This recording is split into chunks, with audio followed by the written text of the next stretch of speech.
มื้อนี้ก็มีโอกาสเนาะจะมาสอนวิธีตั้งเน็กหลักเจ็กเนาะตัวนี้จะเป็นหลักเจ็กเบอร์รายเดือนเนาะจะมี5วิธีมาแนะนำให้ในการตั้งเน็กเบอร์รายเดือนมื้อนี้เนาะวิธีที่1เนาะบ่ให้มันเสียเวลาเข้าไปวิธีที่1เลยวิธีที่1ก็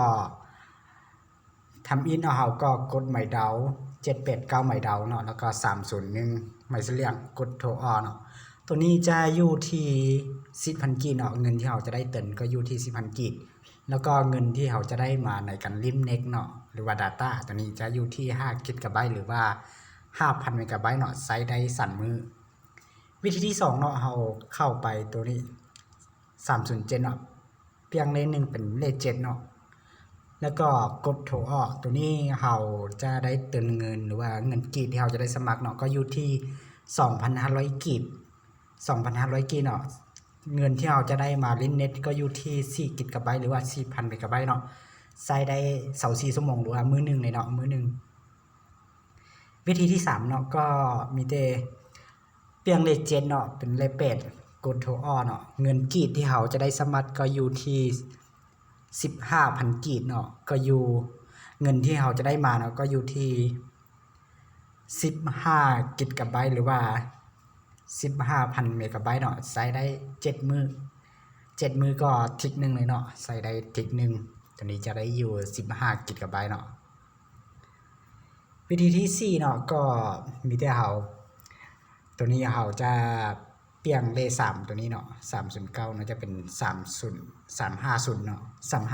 350หมายดาว789เนาะหมายดาว350แล้วก็หมายเสียงกดโทรออกเนาะเงินที่เราจะได้สมัครเนาะก็อยู่ที่ 50,000 กีบ 50,000 กีบเนาะเงินที่เราจะได้มาเล่นเน็กหรือว่าใช้ในการเบิ่งวิดีโอเนาะก็อยู่ที่40 กิกะไบต์หรือว่า 40,000 เมกะไบต์เนาะใช้ได้เดือนนึงเนาะหรือว่า30มื้อเลยตัวนี้แล้วก็วิธีที่5เนาะวิธีที่5เขาก็มีแต่ลึกตัวนี้ออกเนาะลึกตัวนี้ออก25เนาะ